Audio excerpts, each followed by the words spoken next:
नमस्कार, मैं आप सबके साथ सोनाली सिंह। बिहार में मई जून की तेज गर्मी में चमकी बुखार चरम पर हुआ करता था। मुजफ्फरपुर के अस्पतालों में चमकी बुखार से पीड़ित बच्चों का तांता लगा रहता था। पिछले 2 साल में बिहार सरकार की कोशिशों से चमकी बुखार पर करीब करीब काबू पा लिया गया है। देखिए हमारी खास पेशकश, चमकी बुखार का द एंड।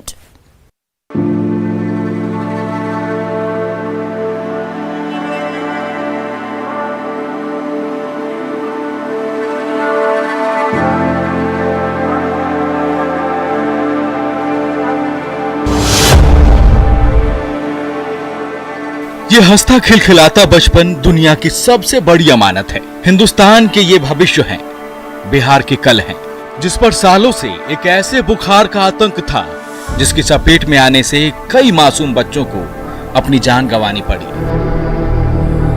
चमकी बुखार बिहार के मुजफ्फरपुर में खौफ का दूसरा नाम है। साल 2019 में चमकी बुखार की चपेट में आने से सैकड़ों बच्चों ने दम तोड़ दिया। त्राहिमाम की स्थिति बन गई।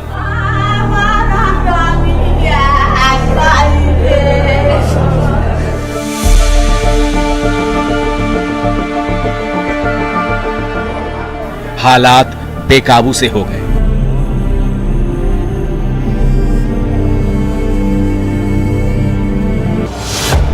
दरअसल एक्यूट इंसेफेलाइटिस सिंड्रोम को बोलचाल की भाषा में चमकी बुखार कहते हैं। सालों तक इसे रहस्यमय बीमारी कहा जाता रहा। लोग मस्तिष्क ज्वर, दिमागी बुखार, जापानी इंसेफेलाइटिस भी कहते हैं। एक्यूट इंसेफेलाइटिस सिंड्रोम यानी एईएस ने साल 2014 से 2019 तक मुजफ्फरपुर में जमकर कहर बरपाया।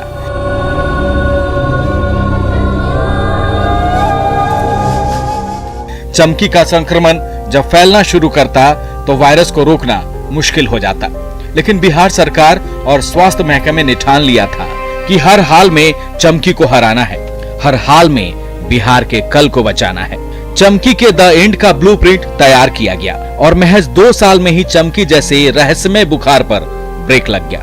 मासूमों के सबसे खतरनाक बीमारी पर विजय की कहानी। चमकी बुखार पर ब्रेक से लेकर एईएस के आसान इलाज तक आगे देखिए।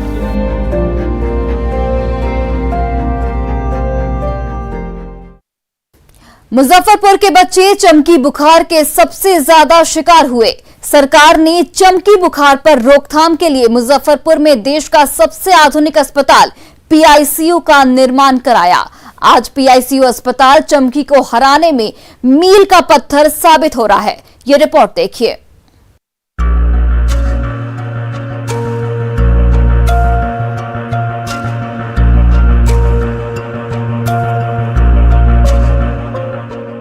हमारी टीम मुजफ्फरपुर पहुंची, जो चमकी बुखार का सबसे बड़ा टारगेटेड शहर है। साल 2019 में यहां 100 से अधिक बच्चों ने दम तोड़ दिया था। मुजफ्फरपुर का मुशहरी गांव आज भी 2019 के मंजर को नहीं भूला है। हाँ, ये जरूर है, यहां की अब तस्वीर बदल गई है। अब यहां चमकी बुखार का खतरा नहीं है। यही वजह है कि अब यहाँ सुकून है, बच्चों के चेहरे पर हंसी है, डर का माहौल नहीं है। ये रातों रात नहीं हुआ है। चमकी बुखार जो कभी लाइलाज हुआ करता था, उसका अब मुजफ्फरपुर में इलाज है। चमकी बुखार को लेकर हिंदुस्तान का सबसे आधुनिक अस्पताल यहाँ मौजूद है। डॉक्टरों की पूरी टीम दिन रात काम करती है। मुजफ्फरपुर में जैसे ही गर्मी बढ़ती है, चमकी बुखार का प्रकोप बहुत बढ़ जाता है और पिछले 2 सालों को छोड़ दें तो 2019 के पहले कई मासूमों की मौत हर साल हो जाती है। कई सारे इलाज भी किए जाते हैं, लेकिन बावजूद इसके बच्चों के मौत को नहीं रोका जा सकता। और इसी वजह से बिहार सरकार ने बड़ा फैसला करते हुए पीकू अस्पताल का निर्माण कराया है मुजफ्फरपुर में, जो 102 बेड का अस्पताल है। और इस अस्पताल की तस्वीर जो आप देख रहे हैं, इसमें 102 बेड है और तमाम जो बेड है वो आईसीयू है। और इसमें वो तमाम सुविधाएं मौजूद हैं कि जो पीकू वार्ड में होना चाहिए। और यहाँ के डॉक्टरों का ये भी दावा है कि एशिया में इस तरह का अस्पताल दूसरा कोई नहीं है।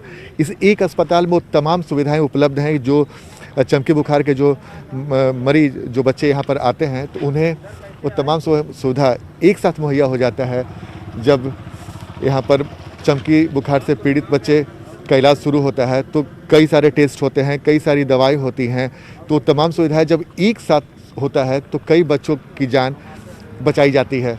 तो इस पीकू अस्पताल का निर्माण भी चमकी बुखार को देखकर ही किया गया था और बिहार सरकार ने बड़ा फैसला किया था और इस अस्पताल का योगदान इसी से समझा जा सकता है कि इस अस्पताल के निर्माण के बाद पिछले 2 सालों में कई मासूमों की मौत टाला जा सका। तो जाहिर सी बात है चमकी बुखार से निपटने के लिए इस पीकू अस्पताल का बड़ा योगदान है। शिशु गहन चिकित्सा इकाई सह अनुसंधान केंद्र का चमकी बुखार से निजात दिलाने में बड़ा योगदान है।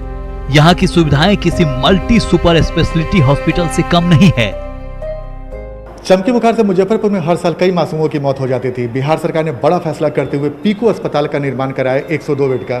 हम आपको तस्वीर दिखा रहे हैं पीकू अस्पताल के अंदर की तस्वीर कि आखिर इसमें ऐसी क्या सुविधाएं हैं जिसके होने से कई मासूमों की जान बच रही है। हम चलते हैं और हमारे साथ गोपाल शंकर सर हैं और ये बताएंगे कि पीकू अस्पताल की हकीकत क्या है, पीकू अस्पताल में क्या कुछ सुविधाएं हैं। तो इस वक्त पहले आपको तस्वीर दिखा रहे हैं, आप देखिए बिल्कुल अत्याधुनिक। अमूमन ऐसी तस्वीर प्राइवेट अस्पतालों में दिखती है और इस तस्वीर को देखकर आप समझ सकते हैं कि बिहार सरकार ने कितना बड़ा फैसला किया है। मुजफ्फरपुर में जो चमकी बुखार से कई बच्चे हर साल अपनी जान गंवा देते हैं, वैसे बच्चों को बचाने के लिए कितनी बड़ी कोशिश सरकार की तरफ से की गई है। गोपाल सर, जरा इस पीकू अस्पताल के बारे में बताओ, क्या क्या कुछ सुविधाएं हर बेड पे दिख रही है वो बताएं। जैसे ये तो हमारा हो गया आईसीयू बेड हो गया, एक हो गया, वो हो गया बेड साइड मॉनिटर, उसमें सभी चीज़ मॉनिटरिंग होती है, जैसे कि हार्ट रेट मॉनिटरिंग होगी, ब्लड प्रेशर मॉनिटरिंग होगी, हाँ यस, SpO2 मॉनिटरिंग होगी, जिसका ज़रूरत पड़ता है हम लोग लगाते हैं। ये सब स्टैटिक पेशेंट इसलिए भी रुका हुआ है। और एक हो गया इन्फ्यूजन पंप, ये हो गया, अच्छा। वो हो गया सिरिंज पंप। जैसे इन्फ्यूजन पंप में होता है कि ड्रग डिलीवरी सिस्टम है, जैसे कोई ड्रग है बहुत माइक्रो क्वांटिटी में दिया जाता है, जैसे 1 ml per hour, 2 ml per hour, तो उसको हम लोग सिरिंज से देते हैं। इन्फ्यूजन पंप वो है, उसमें जनरली फ्लूइड हम लोग देते हैं, आईवी फ्लूइड। जैसे किसी पेशेंट को 500 ml फ्लूइड देना है 12 घंटा में, तो 40 ml per hour, 30 ml per hour के हिसाब से। और आपको हर बच्चे की जानकारी लेनी हो तो इसमें CCTV कैमरे के बारे में हमें जानकारी मिली है। हाँ, ये इसमें CCTV कैमरा भी लगाया गया हर बेड के सामने। हाँ बिल्कुल, वो CC कैमरा है। इसके चलते इसका कनेक्शन वहाँ धर्मशाला से जुड़ी हुई है। अच्छा। धर्मशाला में जो पेशेंट के अटेंडेंट वहाँ बैठेंगे और अपने बच्चे को पूरी तरह से स्क्रीन पर देख पाएंगे।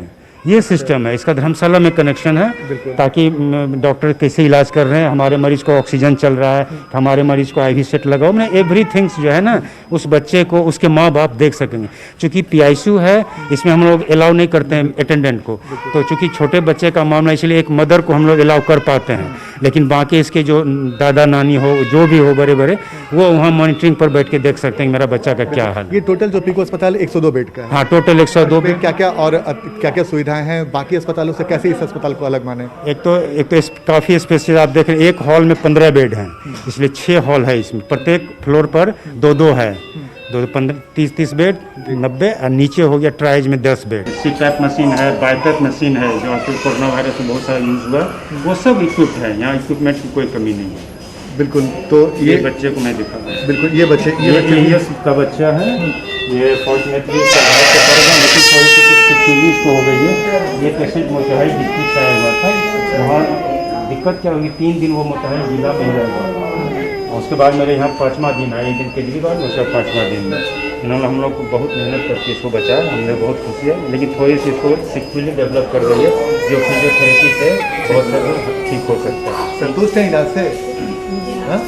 कोई तरह की समस्या? मतलब अब आपको डर में नहीं है ना कि इस अस्पताल में तो बच्चा अब सुरक्षित हो गया? क्या हो गया था आपके बच्चे को? मेरा बच्चा को अथी बुखार लगा और बुखार पर चमकी आ गया था। मेरा बच्चा के जीने का कोई उम्मीद नहीं था, बाकी डॉक्टर साहब ठीक कर दिए, बचा लिए। तो यानी कि इस अस्पताल ने आपके बच्चे का जान बचा लिया? बचा लिए, हाँ। तो अब जाइएगा तो जो भी बच्चे अगर कोई ऐसे हो जाते हैं तो जरूर बताइए कि यहाँ पर आने के लिए। ठीक है, बोलेंगे। कोई शिकायत इस अस्पताल से? नहीं है। संतुष्ट हैं? जब मेरा बच्चा सही है तो हम गलत बोल। पीकू अस्पताल में 110 बेड है। हर बेड पर अत्याधुनिक सुविधाएं मौजूद है। इन एक्सक्लूसिव तस्वीरों में देख सकते हैं कि चमकी को लेकर बिहार सरकार की कैसी तैयारी है। एक बेड की खासियत से ही आपको पता चल जाएगा कि चमकी को कैसे हराया गया है। तो देखिए, पीकू अस्पताल में कई सारे बेड है, 102 बेड हैं, तो एक बेड पे क्या कुछ खासियत है, हम आपको तस्वीर दिखा रहे हैं। देखिए इस वक्त आपको एक तस्वीर की, ये बेड देखिए, डॉक्टर साहब पूरे विस्तार से बताएंगे। डॉक्टर साहब बताइए एक बेड की खासियत क्या है? ये तो आईसीयू बेड है, इसको हम लोग यहाँ से फोल्ड करके इसको नीचे कर सकते हैं, क्योंकि पेशेंट को देखने में आसानी हो। प्लस इसको हेड रेंज को उठा भी कर सकते हैं, जैसे किसी पेशेंट का ब्रेन का प्रेशर बढ़ा हुआ हो, हाइपरटेंसिव इमरजेंसी में हो, तो बेड को उठाया जा सकता है, फिर न्यूट्रल भी किया जा सकता है। अच्छा। ये खासियत होती है इस बेड की। ये हो गया बेड साइड मॉनिटर, इसमें हमारा उसका हार्ट रेट दिखता है, उसका ब्लड प्रेशर दिखता है, उसका SpO2 भी हम लोग इससे देख सकते हैं, रेगुलर SpO2 मॉनिटरिंग हो सकती है। तो अब ये हो गया कि ये सिरिंज पंप हो गई है, यहाँ पर सिरिंज लगता है, ड्रग डिलीवरी सिस्टम यहाँ से लगा के देखते हैं। अच्छा। किसी पेशेंट को कितना ड्रग्स देना है। ये इन्फ्यूजन पंप है, IV सेट यहाँ लटका के इधर से, ये सर, ये इन्फ्यूजन पंप है, इससे हम लोग कंट्रोल वे में IV फ्लूइड उसको एडमिनिस्ट्रेट कर सकते हैं। अच्छा। ये हो गई है। यहाँ पर ऑक्सीजन का ये पॉइंट लगा हुआ है, और यहाँ पर सक्शन के भी पॉइंट लगे हुए हैं, यहाँ पर सक्शन के लिए यहाँ पॉइंट, यहाँ ऑक्सीजन है, वेंटिलेटर लगाना होता है, यहाँ से ऑक्सीजन लग के वेंटिलेटर आ जाएगा। बिल्कुल। और CCTV जैसा कि आपने बताया, हम आपको तस्वीर दिखा रहे हैं कि ठीक सब बेड पर आती है, जिसके चलते मॉनिटरिंग कर सकते हैं वो। मतलब आप लोग भी मॉनिटर करते रह गए, और जो उनके परिजन जो कहीं वहाँ स्क्रीन, बहुत बड़ा LCD स्क्रीन लगी हुई है, उसी पर अपना परिजन अपने बच्चे को फुल्ली तरह से देख सकते हैं कि मेरा बच्चा का इलाज किस। सर, आप लंबे समय से यहाँ पे मुजफ्फरपुर में हैं, इस अस्पताल के बनने के पहले क्या स्थिति थी, और इस अस्पताल के बदलने के बाद क्या बदलाव महसूस करते हैं आप, पीकू के जो खासकर चमकी बुखार के जो बच्चे आते हैं? इसके पहले तो हमारा PICU बेड मात्र 18 बेड का ही था, बहुत छोटा था, बहुत छोटा रूम भी था, इसलिए दिक्कत तो बहुत होती थी। और यहाँ तक कि जैसे 2019 का हम लोग आउटब्रेक ले लें, तो उसमें हम लोगों को जैसे मेडिसिन के ICU में भी हम लोग को शिफ्ट करना पड़ता, सर्जिकल ICU में हम लोग को शिफ्ट करना पड़ा। उसके बाद एक रातों रात 35 बेड का भी ICU बनाना पड़ा था, क्योंकि केसेस प्रत्येक दिन 20-30 आते जा रहे थे। तो हम लोग का PICU बेड मात्र वहाँ 18 बेड का ही था, बहुत छोटा बेड था, छोटा रूम है, छोटा बेड। तो इसके बनने से एक तो 102 बेडेड हो गए, और एक ही जगह सब चीज़ अवेलेबल है। आपको मैं 4th फ्लोर पर दिखाऊंगा, वहाँ लैब एस्टेब्लिश्ड है, लैब है, pathological lab plus research lab भी है, इसी 4th फ्लोर पर लगाया गया। जैसे बाहर के कोई साइंटिस्ट आना चाहिए, जैसे अभी निमहांस की टीम अभी आई हुई है, निमहांस बेंगलोर की टीम, तो वो भी अभी यहाँ कैंप कर रहे हैं। जो पेशेंट जो सस्पेक्टेड AES या AES का रहते हैं, तो उसका सैंपलिंग करके करते हैं।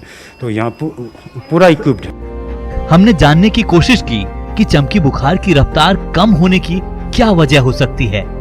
खुशनुमा मौसम और लॉकडाउन दो बड़ी वजह निकलकर सामने आई।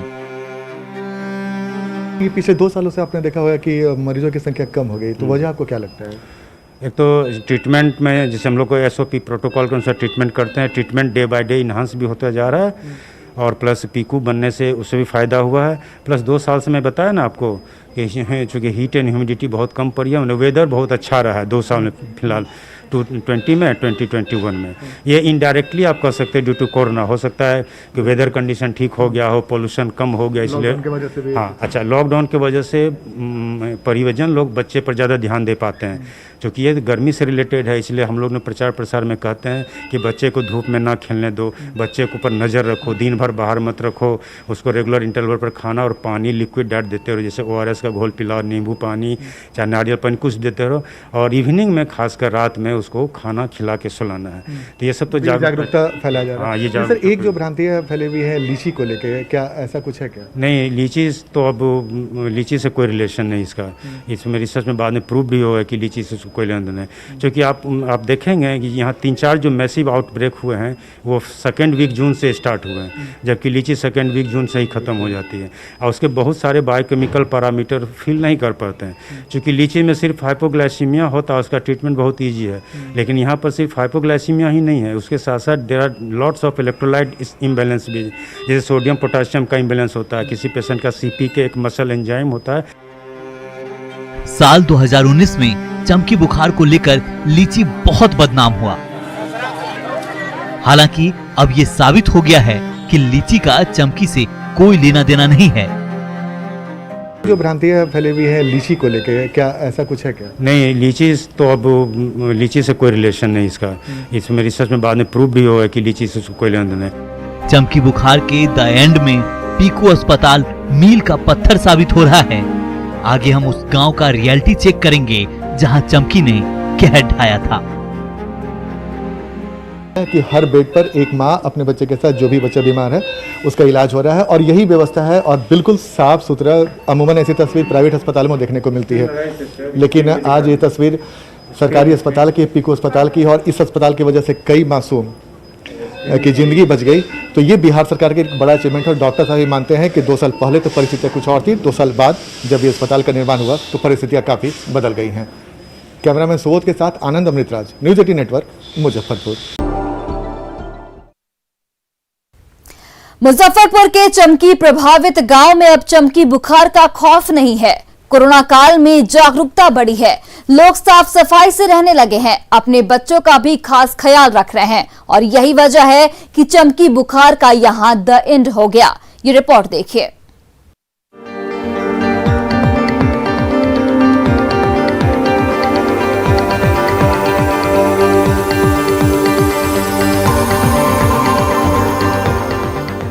हमारी टीम मुजफ्फरपुर के उस गांव में है जहां कभी इस मौसम में चमकी बुखार का खौफ हुआ करता था। हम इस वक्त मौजूद हैं मुजफ्फरपुर के मिठनपुरा गांव में और हम एक झोपड़ी में खड़े हैं और ये वो गांव है जहां पे हर साल चमकी बुखार से कई बच्चे पीड़ित होते हैं, कई मासूमों की जान चली जाती है, लेकिन पिछले 2 सालों से इसमें कमी आई है। आज गांव में चमकी का दूर दूर तक डर नहीं है। कोरोना काल में लोगों की आदतें बदल गईं, लोग साफ रहने लगे, इम्यूनिटी पर ध्यान देने लगे, बच्चों का खास ख्याल रखा जाने लगा, जिसका असर भी दिख रहा है। गांव के लोग साफ सफाई को लेकर जागरूक भी हो रहे हैं और दूसरे को भी कर रहे हैं। जैसा के घर में रखे थे संभाल के, बच्चा सा के सैनिटाइजर से हाथ धोती करे थे। अच्छा। हाँ, कहूँ न जाने दिए थे, करकुट में न घूमने दिए थे, सबके अंदर रखे थे, कमरा में दूरे भर दरवाजे भर रखे थे। चमकी बुखार बहुत कम बच्चों को हुआ है, इसके पीछे वजह आपको क्या लगता है, क्या कम हुआ इस बार? कम हुआ जो हम लोग बच्चे पर ध्यान दिए कि धूप में नहीं जाने दिए और खाना सुरक्षित से, जो भी अभी कमाने में पति लोग भी काम नहीं कर रहे हैं, जो भी है जो अपना दुखड़ा धगनिया करके रखे हुए हैं, बच्चा को सुरक्षित से रखते हैं। घर में बाहर नहीं निकलते हैं, हम शाम से हाथ धोते हैं, हमसे खाते हैं, घर में रहते हैं, कहूँ नहीं जाते हैं। टाइम पर खाते हो, घर से बाहर नहीं जाते हो, साफ सफाई से रहते हो। हाँ। क्या नाम है? दीपसू। देखिए दीपसू ने छोटा सा मासूम बच्चा है और इसने कितने बेतकल्लुफी से बोला कि घर में रहते हैं, हाथ धोते हैं, धूप में बाहर नहीं निकलते हैं। तो यही इस बार गांव में हमें तस्वीर देखने को मिल रही है कि जब गांव में हम जब भी जा रहे हैं, खासकर वैसे गांव में जहां पे चमकी बुखार से प्रभावित जो गांव है, इस बार लोग बहुत सतर्क हैं। गर्मी में हीट से चमकी बुखार बढ़ जाता है। सरकार ने फैसला लिया है कि चमकी प्रभावित गांव में जितने भी एस्बेस्टर के घर हैं, उन्हें पक्का छत बनाया जाएगा। हालांकि पक्का छत बनाने का रफ्तार अभी धीमा है। हम आपको तस्वीर दिखा रहे हैं, देखिए हमारे ऊपर एस्बेस्टस के छत है और जब गर्मी पड़ती है ज़बरदस्त तो ये तपता है, जिसके नीचे रहने पर शरीर में जलन जैसी महसूस होती है और काफ़ी गर्मी लगती है। और विशेषज्ञ बताते हैं कि गर्मी की वजह से भी चमकी बुखार होता है बच्चों में। एक बड़ी वजह ये भी आती है। तो सरकार ने कहा है कि जो भी 9-10 ऐसे गांव जहां पे सबसे ज़्यादा प्रभावित होते हैं बच्चे, उन गांव में एस्बेस्टस को हटाकर उसके जगह पक्का मकान बनाया जाए। तो इस वक्त हम आपको तस्वीर दिखा रहे हैं मुजफ्फरपुर के मिठनपुरा गांव में। कई सारे गांव अभी ऐसे हैं और कई सारे ऐसे घर हैं जो अभी भी एस्बेस्टस से छाए हुए हैं। मिठनपुरा की तरह ही मुशहरी गांव है जहां चमकी का बड़े पैमाने पर प्रकोप हुआ करता था। हालात यहाँ भी काबू में है, हालांकि पक्का छत बनाने को लेकर उदासीनता है। से ना ज्यादा हाँ, तब बच्चा से कथी करते, अब गरम से अपन अथी होइलक। तो आप लोग को नहीं मिला अभी मकान बनाने हमसे कुछ न मिले। क्या चाहती हैं सरकार से? आए सरकार से क्या चाहती हैं? हम कथी था कुछ देवे न करे तो हम सब कथी। सरकार से जाती है ना कि मकान आपका पक्का बन जाए? तो सरकार देती तब ना, गांव के लोग सही अथी तो अपने खाए वाला है, दूसरा के थोड़ी दे वाला है। कितना बचा आपका? और 6 गो। क्या नाम है आपका? कृष्णा देवी। तो कृष्णा देवी का ये छोटा सा मकान है जिसमें 6 बच्चे और पति पत्नी रहते हैं। और ये इस मकान करकट का मकान को देखकर समझिए जब गर्मी पड़ती होगी तो कितने ज़्यादा गर्मी पड़ती होगी। और इसीलिए सरकार ने कहा कि जो एस्बेस्टस का मकान है उसको हटाकर पक्का मकान बनाने का। लेकिन कई सारे ऐसे गाँव हैं जो चमकी प्रभावित गाँव है जहाँ पर अभी भी लोगों को एस्बेस्टस का मकान में ही रहना पड़ रहा है। कई लोगों को एस्बेस्टर से पक्का छत बनाने की योजना की जानकारी तक नहीं है। हमारी टीम ने स्थानीय संवाददाता से भी इस पर बात की। रामेश्वर जी बताइए कि सरकार की तरफ से कोई आया था कि भाई इस गांव में जो एस्बेस्टस होता है उसको हटा के पक्का मकान बनाया जाएगा? कभी ना है। अच्छा रविंद्र जी, ये आप ही का घर है करकट वाला? जी। तो सरकार ने तो कहा है कि जहाँ जहाँ पे चमकी बुखार का प्रभावित गाँव, वहाँ उस गांव में लोगों को जिनका एस्बेस्टस का मकान है उसको हटा के पक्का मकान बनाया जाएगा। तो आप लोग पर नहीं बनाया अभी? नहीं सर, नहीं बनाया। हम लोग अपना पैसा लगा के कर्जा उर्जा कार के बनवाया। जब रहने के लिए घर नहीं है तो किसी तो कोई उपाय करना ही पड़ेगा, इसलिए घर बनवाया है। तो गर्मी के दिन में तो बहुत दिक्कत हो जाता है। अब दिक्कत होगा क्या करिए, हम लोग के घर में पंखा भी नहीं है। अब गर्मी के दिन तो क्या कैसे गरीब के जिंदगी काटना है। कुपोषण, गंदगी भी चमकी बुखार का मुख्य कारण है, जो इस इलाके की मुख्य समस्या भी है। कुपोषण भी एक बड़ी वजह है चमकी बुखार का, जैसा कि डॉक्टर बोलते हैं। और घर कहाँ है आपका? ये ना पीछे वाला ना, आगे वाला। मतलब वही ना? देखिए हम ठीक पीछे आपको तस्वीर दिखा रहे हैं। फूलो देवी का घर है। अभी इसको घर कहें या क्या कहें हमें नहीं पता। आप उस तस्वीर को देखिए कि करकट का मकान है और करकट के मकान के नीचे फूलो देवी का पूरा परिवार रहता है। यहाँ पर हम लोग गरीब परिवार के हैं, बाकी ना कोई रोजगार है ना कुछ भी है। तो हम लोग जो अपना रोजगार करते हैं, बिजनेस जो है दौरा सुपली के वो बीनते हैं, कमाते हैं, खाते हैं। और क्या चीज़ है? हम लोग का पैसा रहेगा तब ना अच्छा अच्छा सामान बच्चा के खिलाएंगे, तो हम लोग का बच्चा सुपोषित रहेगा। अगर जब कमाइए नहीं है तो हम बच्चा के अच्छा अच्छा कहाँ से खिलाएंगे, से हमको बच्चा निकलेगा। हम जिस गांव में पहुंचे हैं और उस गांव की तस्वीर दिखा रहे हैं, फूलो देवी ने कहा है कि पर डे 1 लीटर हम दूध ले लेते हैं, लेकिन कमाई 3000 है। तो आप समझ सकते हैं कि इन्होंने क्यों बोला ये बात। लेकिन हमें जो जानकारी मिली कि बहुत मुश्किल से इनके घर का खर्च चलता है। 5 बच्चे हैं, आप देख सकते हैं। देखिए खासकर मुसहरी इलाके में कुछ ज़्यादा ही ये इस बीमारी का प्रकोप होता है। और तस्वीर देखकर आप समझ सकते हैं, गंदगी का अंबार भी वैसा ही लगा हुआ है। लोगों में जागरूकता की कमी अभी भी देखी जा रही है। मौसम ने भले ही राहत दी है, कोरोना की वजह से लोग घर से बाहर नहीं निकल रहे थे, उसका भी फ़ायदा हुआ। लेकिन अभी भी कई लोगों को जागरूकता की बेहद ज़रूरी है। सरकार को ऐसे इलाकों में, खासकर मुसहरी के इलाकों में रोजगार की व्यवस्था करनी चाहिए, ताकि जब लोगों के पास पैसे पहुंचेंगे तो अपने बच्चों को वो सही तरीके से पौष्टिक भोजन देंगे। तो जाहिर सी बात है, मौसम ने, कोरोना ने राहत तो दी है, लेकिन आने वाले समय में अगर गर्मी पड़ेगी तो परिस्थितियाँ फिर से बिगड़ सकती हैं। मुसहरी से कैमरामैन सुबोध के साथ और सहयोगी सुधीर ठाकुर के साथ आनंद अमृतराज, न्यूज़ 18 नेटवर्क, मुजफ्फरपुर। और फिलहाल इस बुलेटिन में इतना ही। आप देखते रहिए न्यूज़ 18 बिहार झारखंड।